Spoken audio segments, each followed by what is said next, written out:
I haven't always struggled with perfectionism. I look at it as a double-edged sword. Perfectionism has been both my best friend and my worst enemy at different times in my life. The clarity that I have now is that when it is working for me, it's the pursuit of excellence. When it's not working for me, it's perfectionism. And I draw a distinction between those things because excellence is a process, and it's one that accepts that you are going to have setbacks and failures, and it's going to be difficult, and you're going to have to learn and grow. And it's a journey, not a destination.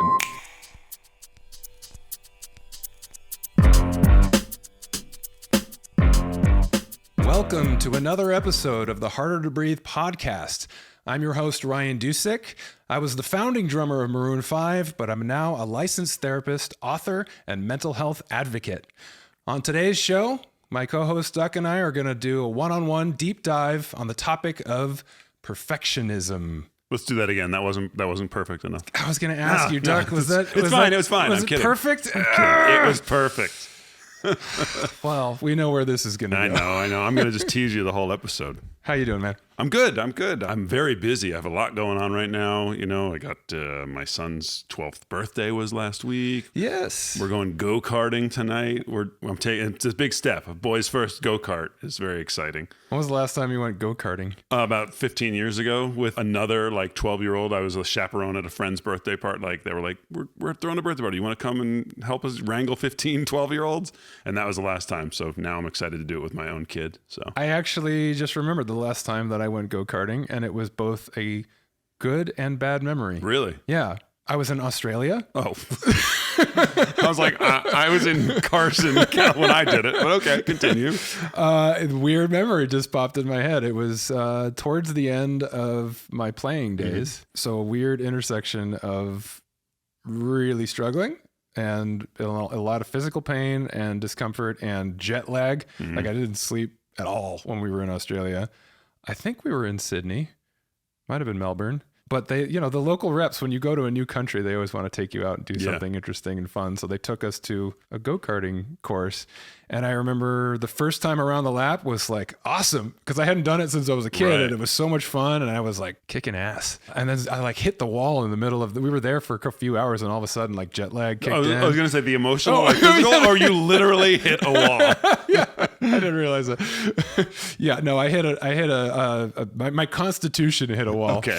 And then also just I even just steering, I remember my shoulder and my elbow was all cramping up and stuff. And so I had to stop doing it. And then, you know what? Actually, now that I'm remembering it, I feel like we went go-karting 2 days. We went to Sydney and to Melbourne, and both people took us go-karting. Here in Australia, the main thing we like to do is go-karting. We take you everywhere.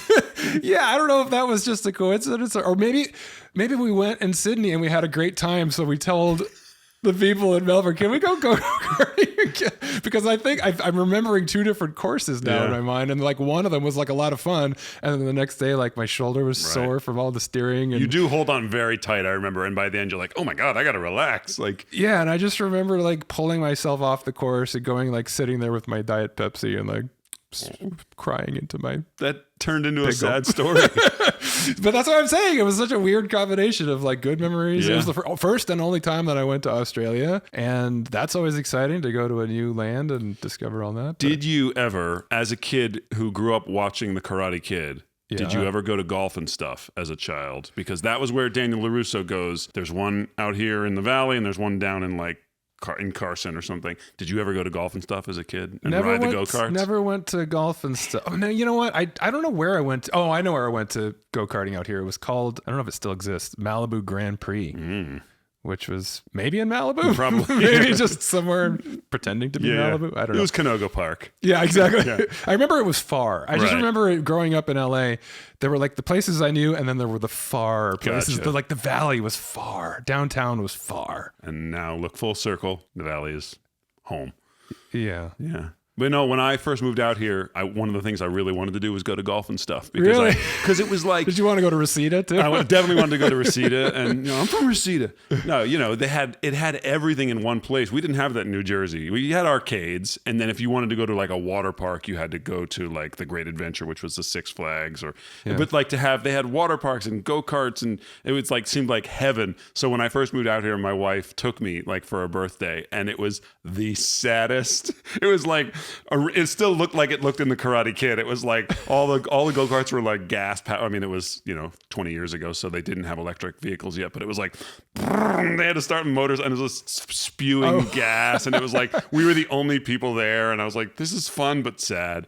So I'm excited to take him to a more modern indoor electric track where we're going to. The water park that we used to go to is probably in your memory. Raging Waters. Yeah, dude, San Dimas, bro. San Dimas. Every time I drive by San Dimas high school football rules. So yeah. So anyway, in answer to your question, I'm very busy but very excited. I started a new job. We talked about a little bit. We've talked on this show about my sort of struggles with my career and things like that. So I started a job helping out a friend with he's a very successful producer, and I'm helping him out, and it gives me a sense of, I'm sort of on the other side of things. I'm helping with getting new shows off the ground and things. It's very exciting. So I feel like I'm in a good place. Oh, your voice really went up on that. Well, because it's, there's a part of it that is also, I don't want to say sad, because it feels like I'm giving up on my acting, because I'm not. All of a sudden, I'm as busy as I've been. I have lots of auditions and stuff. Well, you just had a commercial. I just shot a commercial, which is great. But it is one of those things where for 25 years, I've never had to have another job, and I've decided it's important that I got to pay some bills and make sure I have the money. So I took this job, and so now I'm kind of juggling two realities. Welcome to my world. Yeah. Try 3 or 4. Well, and if we're going to start on our conversation about today's topic, it's got to be twice as hard, 3 times as hard if you want to keep certain level of perfectionism with each and every one of those careers. Where me, I just I give half-ass everything, and that's enough to get by. But for a guy like you, who their whole life has struggled with perfectionism and needing everything to be just so, I mean, I guess my first question would be, how do you manage that? Or obviously things have changed, but how much of a struggle is that to have multiple careers, as a podcaster, as a therapist, as an author, as a speaker, all these things, and want to do them all perfectly? And the reality is, obviously we can't. How do you struggle with that? How do you get through that struggle? Hey, if you like what you're hearing on this episode of the Harder to Breathe podcast, take a moment and subscribe to the show, press that like button, and leave a comment in the comments section. If you want to reach us directly, you can also email us at hardertobreathepodcast@gmail.com. Now back to the show. Well, for starters, let me just clarify that I haven't always struggled with perfectionism. I look at it as a double-edged sword. I look at it as, and I have more clarity on this now as to why, because I would have given you a different answer at a different point in my life. Perfectionism has been both my best friend and my worst enemy at different times in my life. The clarity that I have now is that when it is working for me, it's the pursuit of excellence. When it's not working for me, it's perfectionism. And I draw a distinction between those things because excellence is a process, and it's one that accepts that you are going to have setbacks and failures, and it's going to be difficult, and you're going to have to learn and grow. And it's a journey, not a destination. You're pursuing excellence, and that never ends. Perfection is when you're always holding yourself up against some impossible standard that you will never achieve. And so you're always failing. And so that becomes stagnating because you end up not even trying, because you think everything you do is never going to be good enough. So do you think that your approach is still the same, but it's just a mindset, or have you changed the way that you approach a new job or a new challenge, that you don't set yourself up for failure by saying, I have to achieve perfection? You go into it saying, I just want to pursue excellence in this project. It is a mindset shift for sure, in terms of when I look at what you just described, I'm trying to be the best therapist I can be. I'm trying to, go on somebody's show and promote my book in the best way while being an advocate for mental health in the best way that I can. And then get up on stage and speak and do that in the same way, and all the different facets of what we do. And then coming on this show. And I'm sure you can tell in working with me that I have a high standard for things, but that I've learned that this isn't going to be perfect. There's no way this is going to be perfect. All we can do is try to make it as good as we can within the time frame that we have, and the energy that we have, and the ability and resources we have to make it great. And so the mindset shift is whatever amount of time I have that is within my own level of self-care in my lifestyle to dedicate to something, I'm going to try to make it as good as I can. I haven't stopped pursuing excellence. I've just changed my mindset to not compare that to perfection, which is an illusion. Yeah. It doesn't exist. If I'm comparing this show to whatever the perfect podcast is, we're failing all the time. I would just give up, right? By now, we would have thrown in the towel because we don't have as many followers as we would like yet, or we don't, do the perfect discussion that goes viral and changes the world on the topic of perfectionism. Until today. Until today. This is the one. So I have had to recognize that whatever my mind creates as the ideal is not the standard to which I need to hold myself, or that anyone can hold themselves to, because ideals are great. We want to shoot for our ideals, but it's in the word. It's ideal. Yeah. It's not attainable. What's attainable is a process of getting better, of progress, of improving. And so if every time we do this show, we learn something new about ourselves and about the process, and we get better at making a more concise or more thought-provoking and engaging hour, and we learn a little something about promoting it, and we get a few more subscribers on YouTube. And just right before we started shooting this, we had like new conversations about things in ways that we haven't done before. Right. And in that way, not only is it avoiding perfection becoming the enemy of the good, it also makes it more fun because curiosity is what makes any pursuit enjoyable, the process. If all you're doing is thinking, these are the ways in which I'm not good enough, then it's no fun and you're going to stop doing it. And so if you look at it more like there's always more for me to learn, and that's a good thing, and that's an enjoyable thing. That's part of the adventure of anything in life. Anything worth pursuing is something that you are going to grow from. Yeah. That mindset shift allows you to stay in the process and actually work towards getting better and better and better at something. I spent a lot of years, especially, I think when my perfectionism was worst was in the years after I left the band, before I got sober. Strangely enough, in the time that I was drunk and hedonistic and avoiding responsibility was when I was most perfectionistic. And what I mean by that is in earlier phases of my life, when I was pursuing quote unquote perfection, I would oftentimes pursue excellence and achieve it. I don't know if it was just by nature of natural talents or just given a lot of support and guidance in terms of how to achieve certain things. But I wasn't somebody who was obviously stagnated by my pursuit of excellence. I achieved a lot of things, and I stuck with the band, it took us a decade to achieve success. I had a lot of perfectionistic tendencies in those times, but I also was somebody that did achieve a lot. And mainly, I think the way that the perfectionism manifested in those days was a resistance and a defensiveness against the things that would have helped me grow more. How do you mean?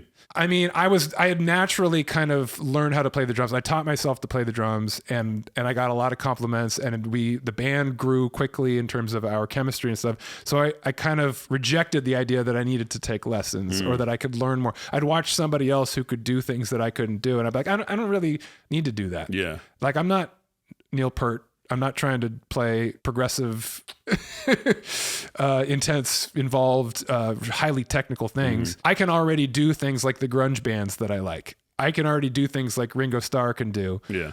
And I do good impressions of those, and I have my own style. And so as much as I was like honing my own craft, as it was my own style, I was rejecting things that were intimidating to me because I didn't want to be bad at them. Yeah. So that was the way in which it manifested most in those days, is that it limited me because I had some natural talent and I had the drive to do the things that felt good because I was already good at them.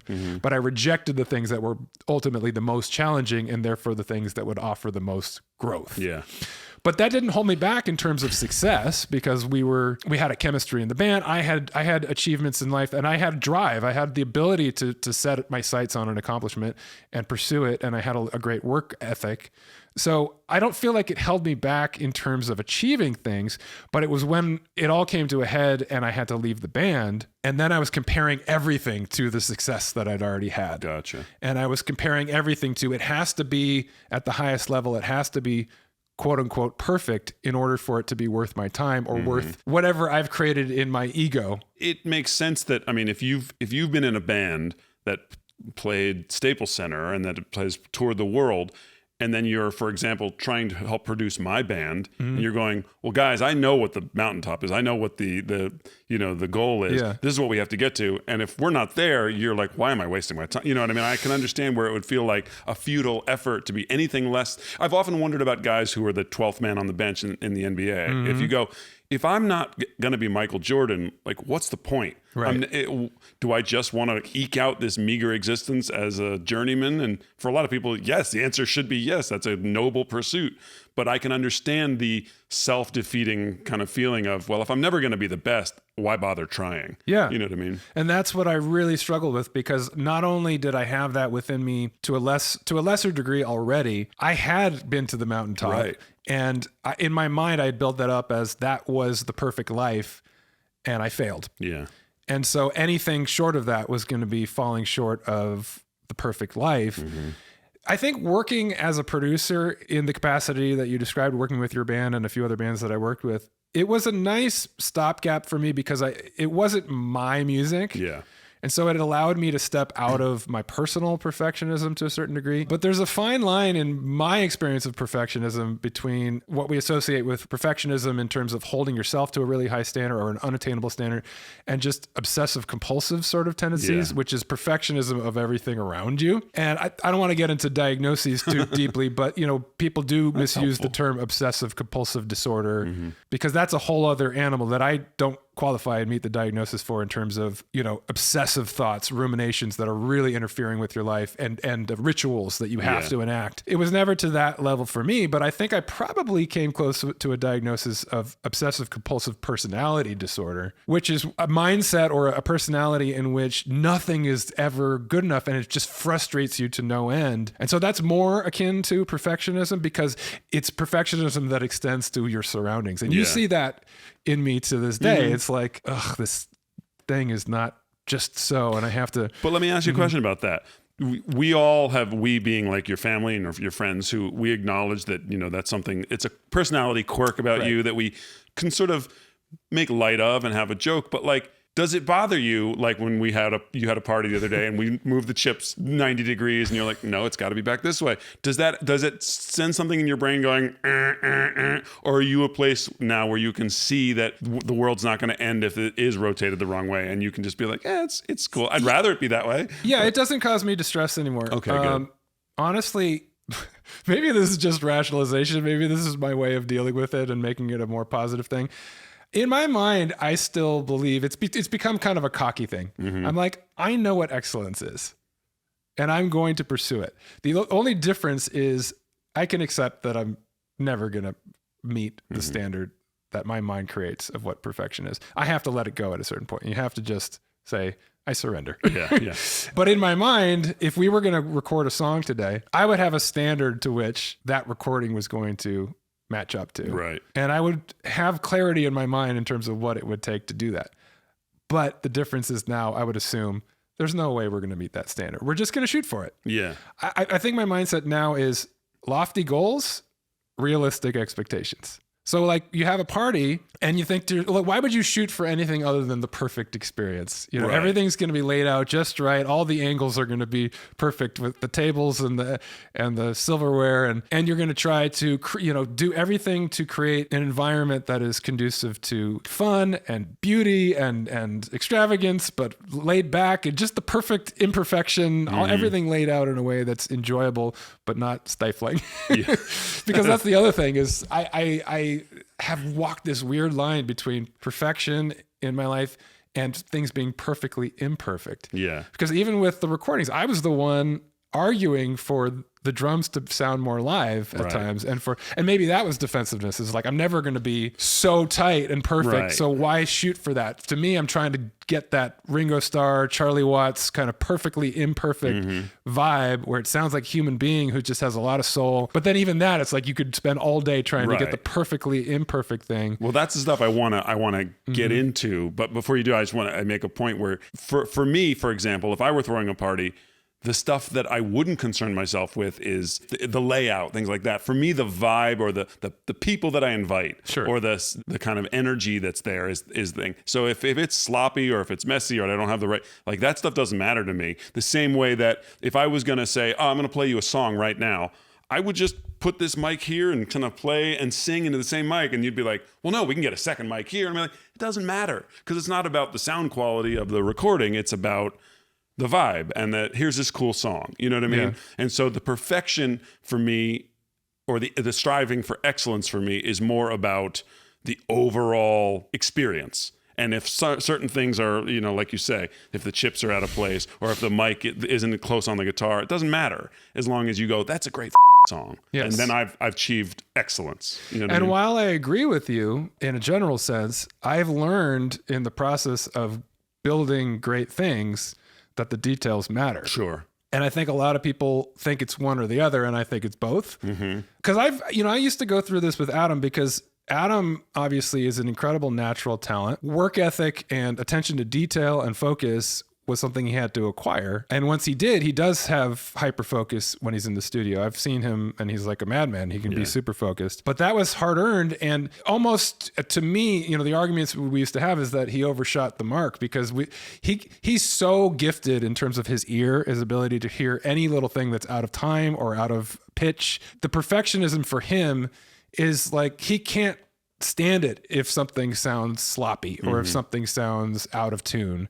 It's offensive to his sensibilities to the point where it would start to get almost a little sterile to me. Like the first pass we did of the drums on Songs About Jane, we ended up having to recut because he was standing over the control board and every measure, like we have to edit that, we have to loop that, we have to edit. And I was down for that to a certain extent because I did want it to compete on Top 40 radio, and everything on Top 40 radio is edited within an inch of its life, or programmed drums. But ultimately I was right in arguing for what you're describing, is that it's the feeling and the vibe that's more important than the perfection of everything being exactly the way that it could be if you are refining it to that level. So that's not to say that the details don't matter. It's just to say that if you're losing the focus on what you're describing in the process of pursuing that level of quote unquote perfection, that's a good example of the pursuit of perfection being the enemy of the good. Right. But you've also said that it can be both. It doesn't have to be one or the other. Right. And that's that double-edged sword that you talked about in the beginning. And that's what I want to ask about. I want to ask about going back to a time before you had that perspective where obviously that pursuit of perfection is what got you to achieve such great things. Your drumming was concise. Your attention to the sound of making you want the album to sound a certain way. So it's difficult to look back on that and say, oh, this was a flaw or this was to my detriment. But I do want to ask about, what was that moment, or was there a moment when it suddenly became a hindrance and became limiting, and where people were going, Ryan, it's fine, we've done it enough times? Or was there a moment like that, especially in the band, where you go, maybe this is untenable? I do think there was a moment, but it was something that built up over time. I don't know how helpful it would be to give like the whole history, or if I should just kind of jump to the point, or both. Yeah. I would say maybe jump to the point. Yeah, like, cause answer the question in terms of like, here's that moment, just even if it's not true.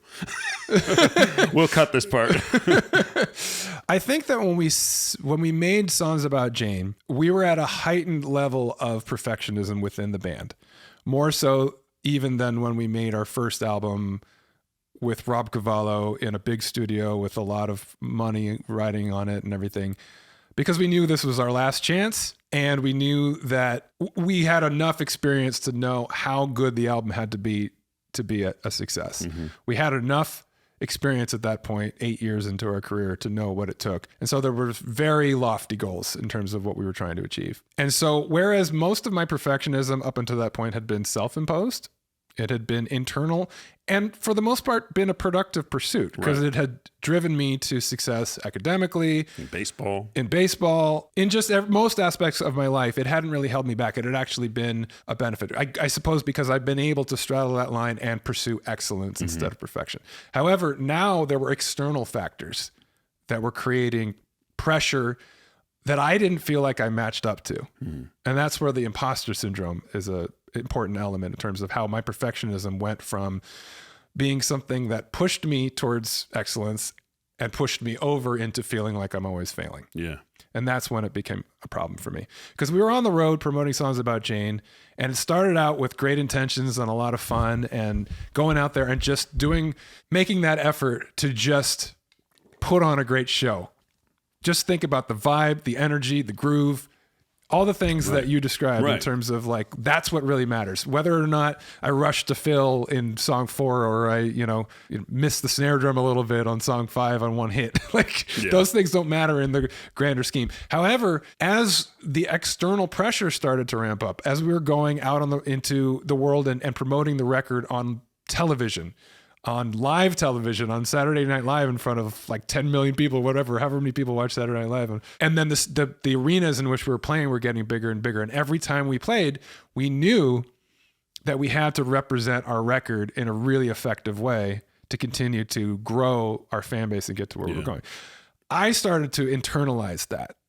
And that internal pressure that I put on myself started to exacerbate because at that intersection of the external pressure and the internal pressure, to the point where I felt like nothing I did was good enough. No matter how well I played. There were shows that I thought that's the best show I've played. And then we'd come off stage and now to be like, God, the energy was so dead because I was missing the point. I was missing the point that it's about the vibe more than the perfection. And then there were shows when we came off stage and Adam said, "Oh my God, that was the best show ever. The crowd was so into it. The vibes were amazing." And I was like, "Oh my God, I dropped that fill in song 4, or I was speeding up in song 6." And all I could think of was that. And so the enjoyment of it went down. My ability to just let go and be a part of the flow of the process was diminishing. And I think somewhere along the line, being on stage became highly stressful. It became just holding on for dear life because I was trying to achieve perfection. And the end result was that I was actually diminishing my ability.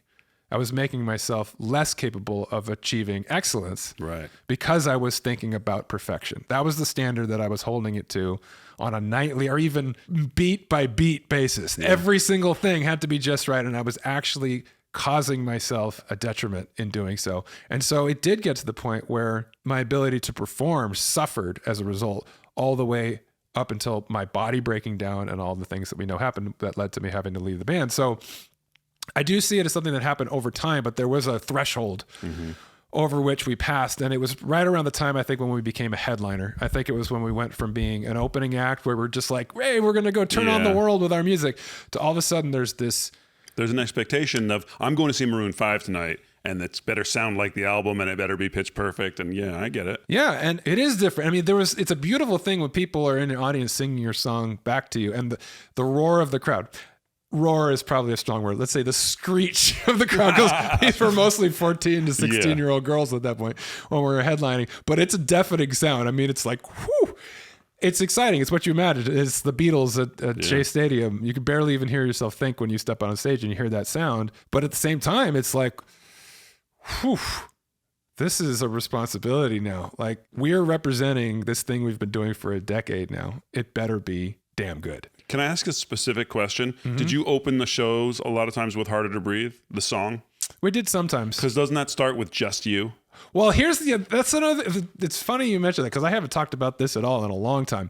I did put it in the book, Harder to Breathe, I think, but I haven't talked about, nobody's brought it up because I don't talk about the actual musicality that much of the choices we made, as much as, obviously it's a mental health themed book.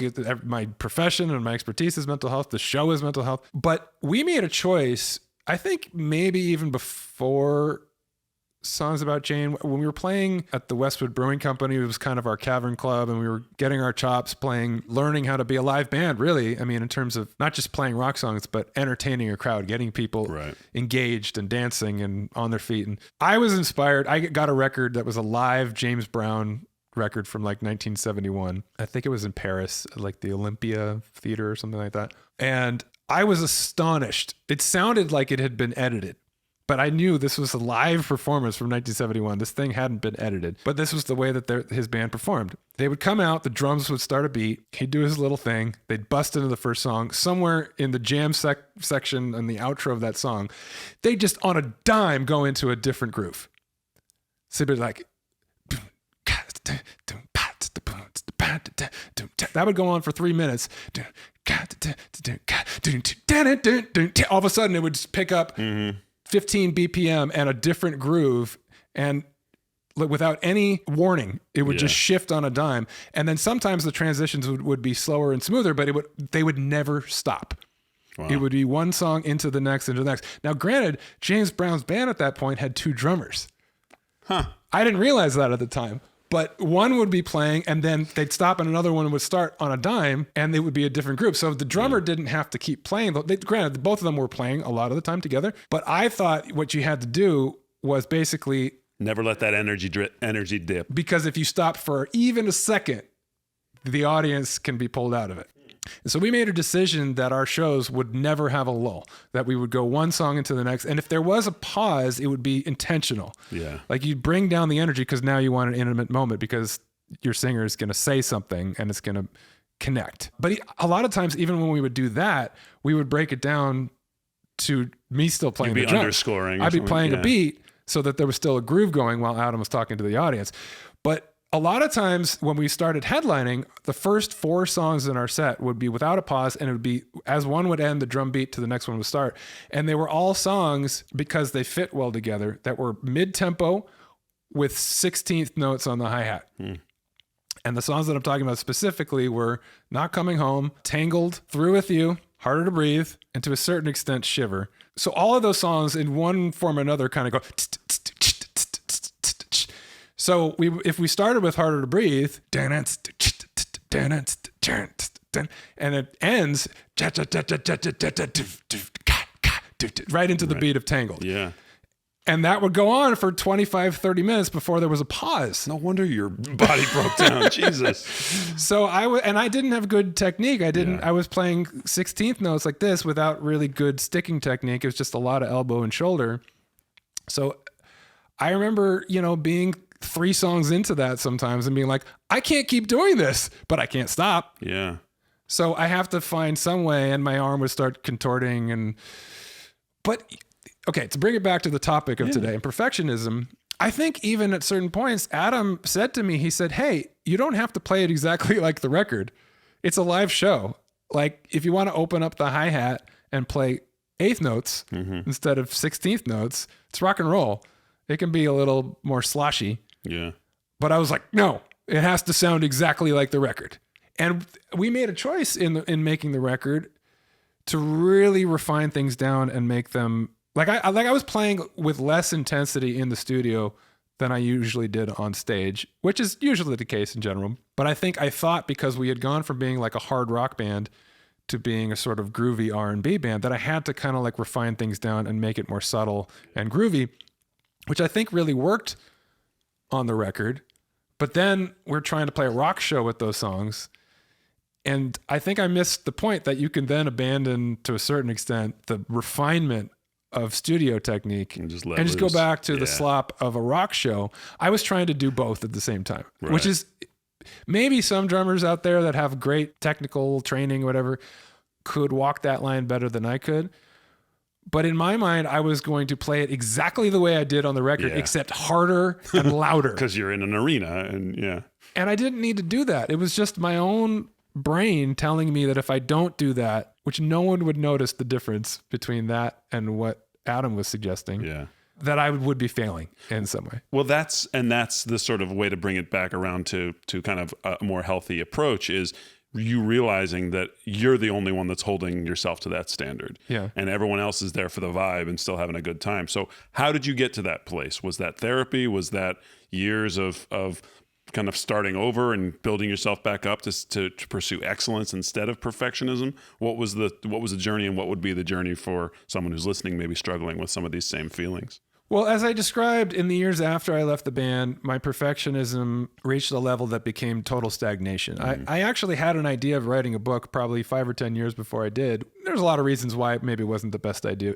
to do it then, because I was really struggling, and it would have been a much more negative book. It wouldn't have had the happy ending that my book has. But every time I would sit down and try to just write down a story that I wanted to tell, like my Leonardo DiCaprio story, or the traumatic experience I had on stage in London where I kind of had a meltdown.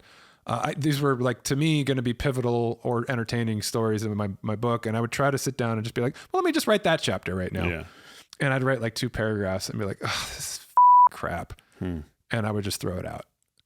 And I did that over and over and over again until I gave up, because nothing was good enough.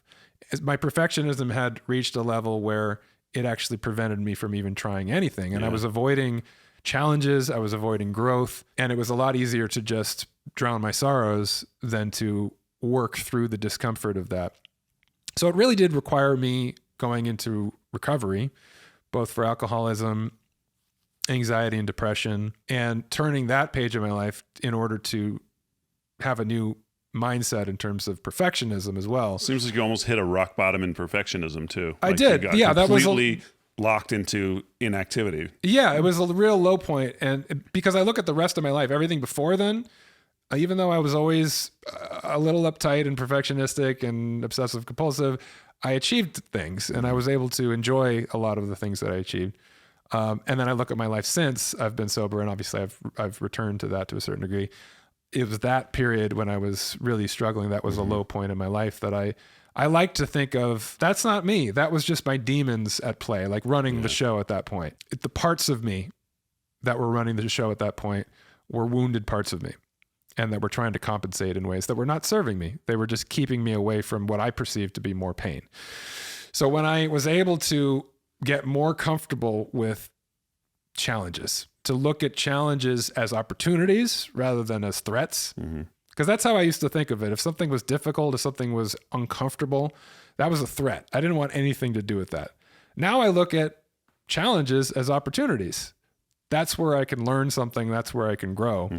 I learned that the hard way, which is just walking through it. It's scary at first. Nobody likes change until you're realizing that change actually leads to positive things as well as negative things.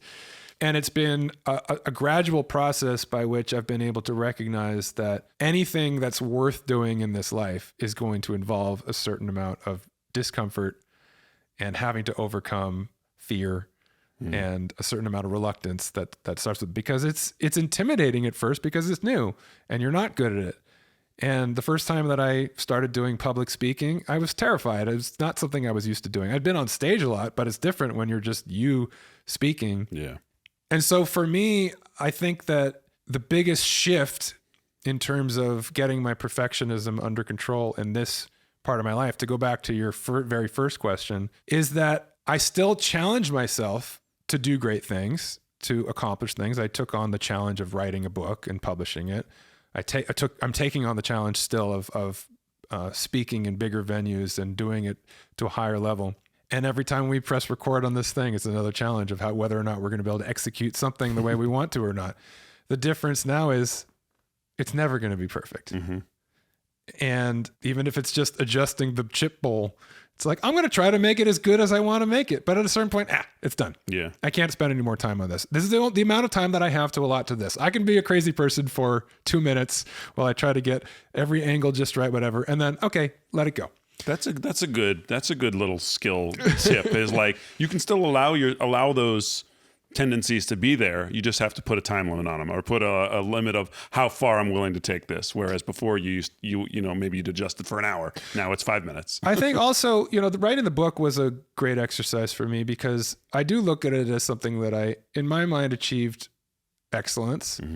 I went back and actually read it just recently because I was looking for inspiration for my speaking. I have a keynote coming up, and I was like, what are some of the stories that I'm not thinking of that might be really apropos for this subject?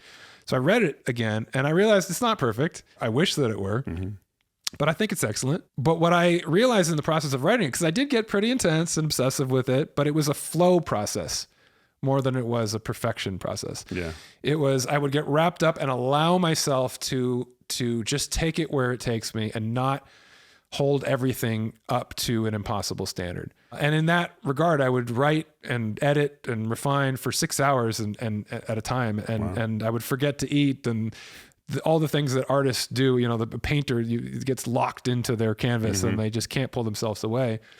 But then at the end of those days, I would start to lose that focus and start to be like, this is crap. And, it's not good enough or whatever. And at those moments, I would have to remind myself, you're either tired or hungry or insecure.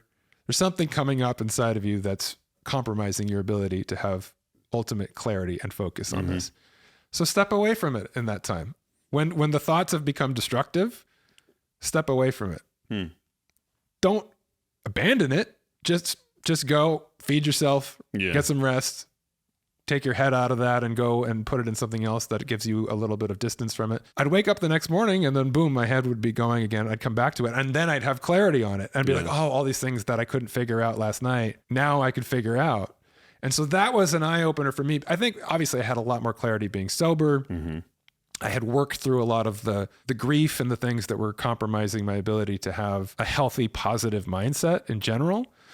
But also I started having these awakenings and this new ability to recognize, like, just because something is difficult or because I'm having a negative experience is not the end of the story. Yeah. If I step away and come back, it's a process that can continue. At some point that process ends, not because it's perfect, but because you've taken it as far as you can, and it's never going to be perfect, and you have to surrender to it. That was a mindset we had with making records too. I hear a lot of musicians say that you're never done with a record. At a certain point, you just surrender to it. Yeah. Because you can always tinker with it more. You can always try to get that harmony just right. You can always say, oh, what if we added horns? At a certain point, you've exercised every idea, give it to the mixer and let them have their vision of what it is. And I think that's true about any creative pursuit, but it's also just true about life. You said to me before we started this episode, you're like, I know that perfectionism isn't really something that you, Duck, struggles with.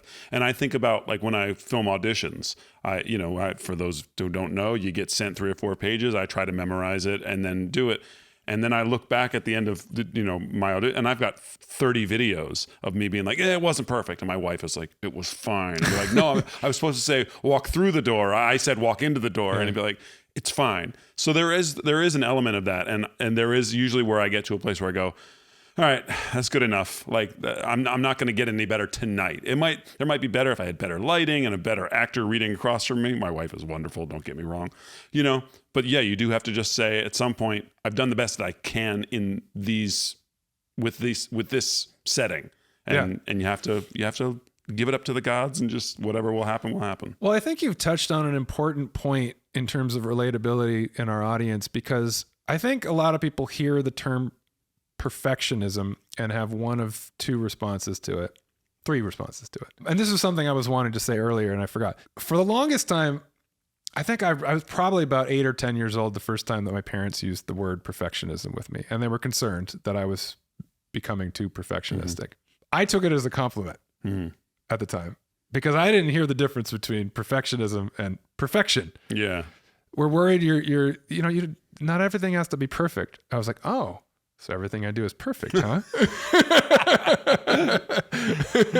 And that, I think I internalized that as a big part of my identity. I think for me, it's as much a sort of obsessive, compulsive tendency as it is something I made my identity because I liked the praise that I got. I liked the attention I got when I excelled at something. And I know that in conversations I've had with Adam, that's the way that he's related to the word perfectionism as well. Because I would tell him, yeah, I'm the perfectionist in the group. And he'd be like, I'm the perfectionist in the group. I think what he meant was, I'm more perfect. I'm more perfect than you. Yeah. Which is understandable, because he does have a very clear vision of what it is he's wanting to achieve. And he's not satisfied until he achieves it. So in some ways, it's a little confusing. That sounds like perfectionism. But again, perfectionism is something that shoots you in the foot and actually becomes draining, not empowering. It's not the pursuit of excellence. It's the withdrawal from excellence, because nothing will ever live up to your standard. Yeah. I didn't understand that as a kid. It took me a lot to try to get to that place of understanding it until I'd experienced that bottom where it got to a point where I literally couldn't do anything. It was causing blocks towards success. What you touched on that reminded me of that's important, is that I think a lot of people, especially in this day and age, as the term ADHD has become much more prominent in terms of a way of relating to people's challenges, is mental blocks. People that aren't necessarily perfectionistic in the way that I am, people who are not obsessive compulsive, have blocks towards success. Things that get in the way of them achieving what they want to achieve, for the exact same reason though, because they feel like nothing is ever going to be good enough. Like they're not good enough. They become self-defeating and don't even start things. Yeah. Procrastination is not just being lazy and putting something off. I can't start that because I feel like I'm going to fail at it. Or even, what if I succeed at it and I can't live up to that? Or I can't maintain it. I can't maintain it. Yeah. So there's the imposter syndrome. There's the self-doubt. There's a lot of reasons why people block themselves. And for you, taking your own advice as somebody who's not perfectionistic, like, why are we thinking about the details so much? It's about the vibe. It's about whether something is working. This is your craft. This is something you've put a lot of pressure on yourself to excel at, for good reason, because it's your livelihood. Mm-hmm. It's the thing that is your pride. It's the thing you've spent all of your adult life investing yourself in as your career. There's a lot of pressure riding on that. And so it's hard sometimes to see that whether you got that one word wrong or not is not the difference between good and bad. Yeah. It's the difference between something you've built up in your mind as the only acceptable outcome, as the black versus the white. Yeah. That you can't see the gray area anymore. And I think that is something that everyone can relate to on some level, whether you're perfectionistic or not. Having mental blocks, having blocks to success that are just hesitations, things that get in the way of you making progress. That's something everyone can relate to. And it's that shift that's so important from seeing that as a threat to seeing it as an opportunity. I failed at that. I can grow from it. As opposed to, I'm failing at this. I'm giving up. Or I'm not going to give up until it's perfect, and it'll never be perfect. So you're just going to be spinning your wheels forever. That's a great kind of way to wrap up our conversation. I think it encapsulates, like you say, it isn't just people who struggle with this perfectionism. It's the way we all limit ourselves and say, well, I'm not even going to bother starting because I won't lose that weight if I don't exercise, or whatever it is. So I think everybody can kind of glean a little bit from this conversation. So yeah, and like progress is every little bit counts in progress. You talk about exercise, for instance. That brings up another conversation in my mind. I remember after I quit playing baseball when I was about 15, my body changed a little bit. I was not quite as fit because I'd always been athletic and always playing sports after school. I put on a little bit of weight. I was not quite as strong and fit as I'd always been. And I remember saying to my mom one day, like, well, I know, my older brother Josh was working out a lot. Like I would do that, but it seems like, what's the point? And she's like, what do you mean? What's the point? I'm like, well, I'm not going to be able to go more than like half an hour, a couple times a week. Like, what good is that going to do? And she said, what are you talking about? That's great. That's better than nothing. It's more than you're doing now. Yeah. And I thought, well, that's not going to make me strong and fit like that. And so obviously I couldn't see that some was better than none. Yeah. I was holding it to, I'm either going to be ripped or I'm either going to be Michael Jordan or I'm not going to play in the NBA. And I think everyone can relate to that. Yeah. Working in 20 minutes or even just walking around the block once a week. Like that's beneficial. It's not going to make you any worse. Yeah. It's only going to help. Yeah. Yeah. I think we all get tripped up when we start comparing the amount that we're doing to what we could be doing. Yeah. We're all failing if you think about that, because there's only so many hours in the day. There's only so much energy you have and time to invest in things. If we're holding ourselves up to what we could be doing, if we invested all of our time and energy in each of the things we're doing, we're always failing. Yeah. As opposed to, look at this. I've been working 40 hours this week. I taking care of my kids and I'm coaching, my kids' little league team, whatever. Like I got to the gym and I got on the treadmill for 20 minutes. That's amazing. Awesome. That's progress. That's a pursuit of excellence. Exactly. And it made my life a little bit better, as opposed to, oh, I'm failing because I didn't do that 6 times this week or for an hour. These little shifts in mindset can make a huge difference between both progress and not making progress, and also just enjoying your life. Because if you're beating yourself up all the time for the ways you're falling short, you're diminishing your capacity to appreciate your life. So stop beating yourself up. Go out and enjoy your life. We hope you've enjoyed this episode, a little departure for us. Every now and then we like to do a little one-on-one conversation without a guest. So please continue to check out episodes of the Harder to Breathe podcast every Tuesday, wherever you find your podcasts, on YouTube, on Spotify, on Apple Podcasts. And anything you want to say before we get out of here? Just thank you very much for joining us again on this episode of the Harder to Breathe podcast. You said it all. We'll see you next time right here on the Harder to Breathe podcast. Ciao.